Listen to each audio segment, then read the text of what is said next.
e o que levou vocês a se tornarem escritores? Cara, sabe que essa palavra, né, escritor, é uma palavra que cabe muita coisa dentro dela, né? Escritor, pelo menos se me falassem, né, isso há alguns anos atrás, antes de eu entrar na jornada de publicação do livro, eu penso num escritor, alguém, pô, que conhece toda a gramática brasileira, todas as regras de semântica e sintaxe, enfim, né, com uma jornada muito específica relacionada à jornada literária, que não é exatamente o meu caso. Então, assim, eu não fui em busca de me tornar um escritor exatamente, né? Eu fui em busca de pesquisar um tema que me chamava muito a atenção. Inicialmente, essa pesquisa ela visa atender uma demanda pessoal, né? Eu quero entender esse assunto, e comecei a estudar o assunto.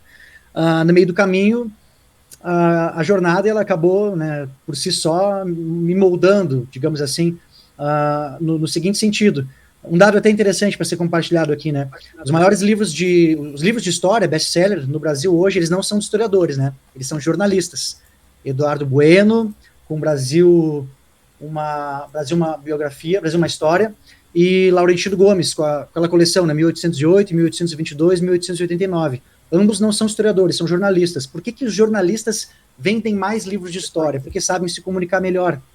Então, esse foi uma percepção que eu tive no meio do caminho e pensei, poxa, eu tenho um assunto que me interessa, eu quero conseguir comunicar esse assunto para outras pessoas, porém a jornada que eu traço como historiador, ela me impossibilita, uma vez que os textos acadêmicos são muito técnicos, acabam afastando o público leigo, né? Então, esse foi o que me levou, inclusive, à própria literatura brasileira. Poxa, eu quero aprender a me comunicar como essas pessoas, né? Como esses grandes escritores.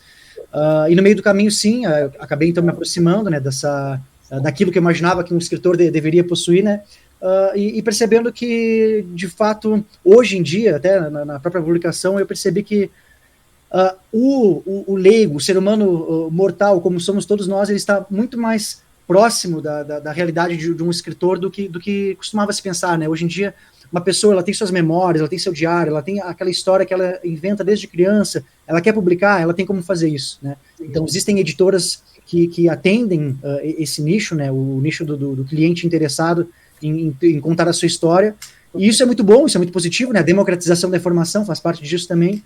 E foi dessa forma que, então, podemos dizer assim, né, me tornei um escritor, embora não ainda enxergue dessa forma, né, seja um processo ainda em andamento, vamos colocar dessa forma.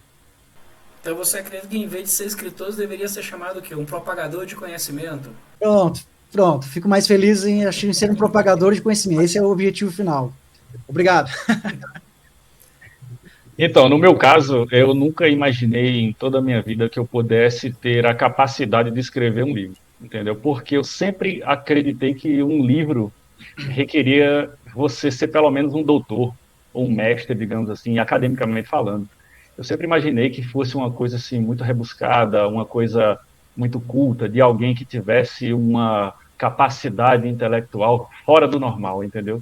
E eu sempre fui uma pessoa na média, entendeu? Eu sou uma pessoa na média da sociedade, né?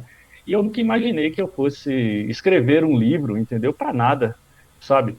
Mas o que aconteceu no processo foi que eu acabei me interessando muito, né, por os investimentos. Eu comecei a investir, eu comecei a investir a partir de 2019. Né? E a partir de 2019 eu me interessei demais por isso e acabei me debruçando, assim como o Bender, eu acabei me debruçando muito nessa leitura, né? Eu acabei lendo todas aquelas indicações que todos os influenciadores, né, de investimentos fazem. Todos eles têm uma lista de recomendações e todo mundo conhece essa lista. Quem é do mercado financeiro sabe que lista que eu estou falando, né? Pai Rico, Pai Pobre, A Segredos da Mente Bilionária, O Homem Mais Rico da Babilônia, todos esses best-sellers, né? E eu comecei a ler bastante sobre isso, me interessei muito, acabei absorvendo tanto conhecimento que um dia as pessoas começaram que alguma vez as pessoas começaram a me procurar, entendeu? Começaram a me procurar para saber em que eu podia ajudá-las a melhorar a vida delas financeiramente. E nessa que as pessoas me procuravam, eu sempre, né, fui muito solícito a elas e sempre parei tudo que eu estava fazendo para ensinar. Eu gosto de ensinar, né? Eu tenho muito prazer em ajudar as pessoas a achar um caminho para elas, qualquer caminho que seja, e no caso é financeiro, né? Só que eu percebia depois que essas pessoas pouco se interessavam, né? E aí eu perdia meu tempo. explicando para as pessoas as coisas, né? Acabou que um dia, conversando com alguém, essa pessoa me perguntou, por exemplo, em que ela poderia fazer, o que ela poderia fazer que seria um monopólio. Ela estava interessada no comércio, né, em vender alguma coisa que fosse um monopólio, só ela tivesse isso. E eu falei para ela que um bom monopólio era uma ideia. Falei, olha, venda uma ideia, que uma ideia só você vai ter, entendeu? A sua ideia é única, é sua. E isso vai ser um monopólio. E essa pessoa me perguntou se eu já tinha uma ideia, se eu vendia um monopólio. E eu falei que não, mas isso me despertou uma ideia. Falei, cara, eu vou vender a minha ideia. E daí surgiu a minha vontade de escrever, né? Eu falei, cara, em vez das pessoas, quando as pessoas chegarem em mim, né, tentando roubar meu tempo, perguntando para mim, cara, o que é que eu posso fazer para melhorar minhas finanças? Em que eu posso investir? E eu falei, cara, vai ler meu livro, cara. Lê meu livro que lá tem toda a recomendação, lá tem todo o caminho para você chegar numa mínima prosperidade financeira. E assim se deu, né? Esse meu livro, a história do meu livro, de eu ter escrito ele é essa. Perfeito. Então, acredito que, com base nisso que você falou, aquela máxima de santo de casa não faz milagre foi o que te incentivou a escrever para pessoas que não te conhecem e conseguir assimilar melhor o conhecimento que você estava toda a vida pronto a propagar gratuitamente para os outros. Eu estava dando informação de graça para as pessoas, mas isso não me importa muito, entendeu? Tipo assim, você quer ajudar as pessoas, né?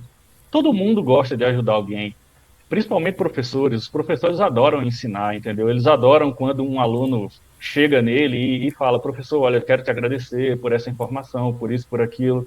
Você me agregou muito valor com isso tudo, sabe? E no meu caso, eu estava fazendo tudo isso de coração mesmo. Eu gosto de ajudar as pessoas, né? Só que eu comecei a perceber que eu ajudava as pessoas e elas não se mexiam. Aí eu falei, cara, quer saber? Eu vou escrever um livro agora, a partir de agora, e quando alguém me perguntar, eu vou falar, cara, vai lá e compra meu livro. Depois que você comprar, se você continuar sem ler e sair do lugar, e é o problema seu, né? Boa.